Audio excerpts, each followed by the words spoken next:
time. Give it up for Jonathan David, you guys. Let us hear it.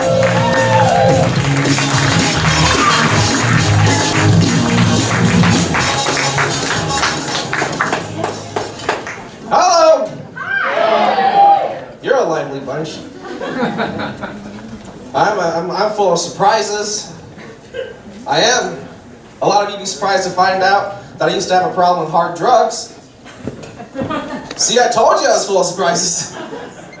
Nobody ever believes me that I used to do drugs. I understand though, I don't look like a guy who used to do hard drugs.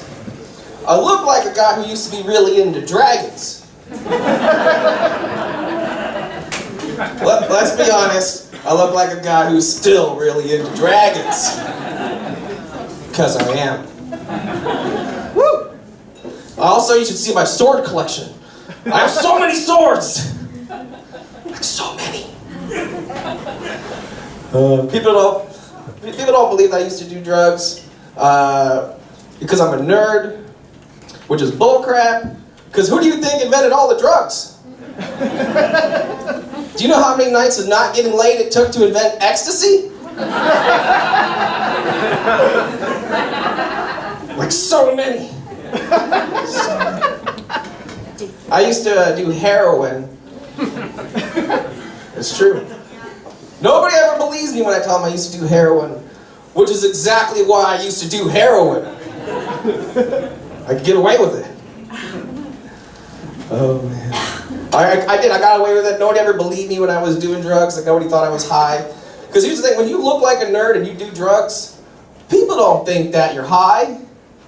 They think that you have Asperger's.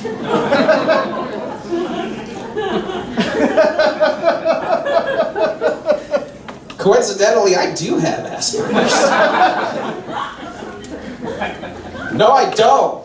But the reason that joke works is because when I said that, you all thought, yeah, he looks like a guy who could have Asperger's.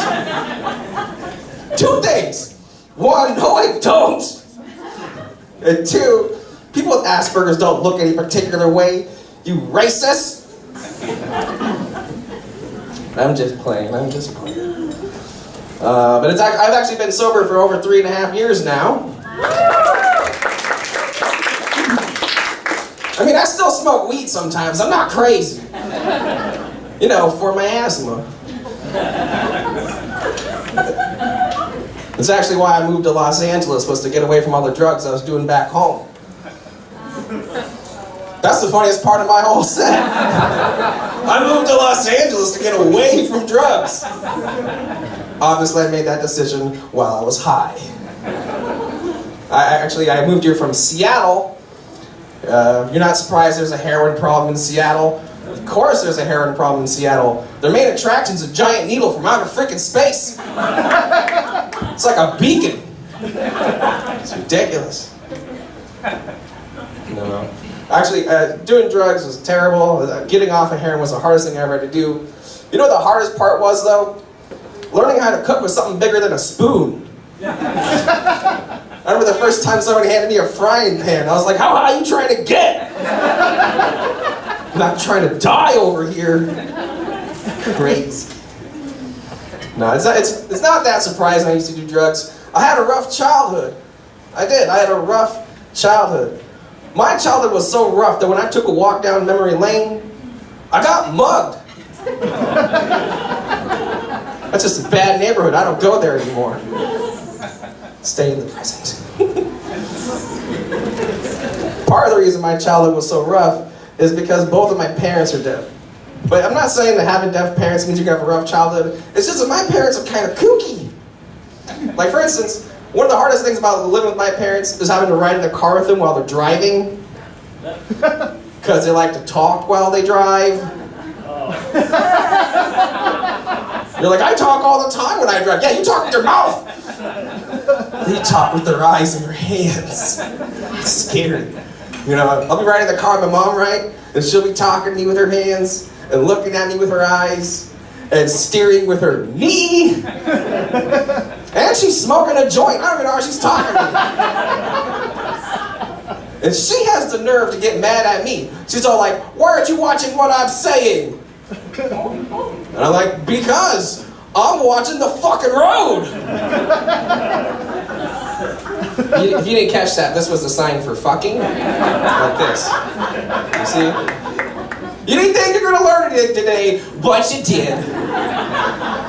I just hooked all you people up. Now you go up to any deaf person you want and be like, hey, you, me, let's go!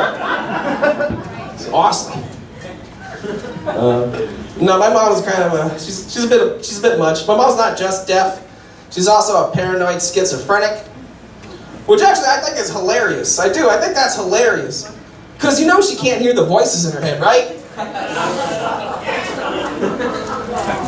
Alright. They're like, burn down the house! And she's like, I didn't hear nothing. Alright, I'll leave you guys with this. My whole life has been a joke. My ex-girlfriend is married to my other ex-girlfriend. That's not even a joke, that's just a fact about me. I thought they said, let's be friends. No, they said lesbians. I don't listen. They were right. I don't listen. 2 of my ex-girlfriends are now lesbians. You know, it's like the old saying goes, once you go Jonathan, you're a lesbian. The other day, one of my friends asked me if I wanted to be an LGBTQ ally. And I was like, sure, what's that? Like, I didn't know. And then she was like, oh, an ally is a friend to gay people. And I was like, man, I'm way better than a friend to gay people. I actually make gay people. Thank you, that's my time. My name is Jonathan David.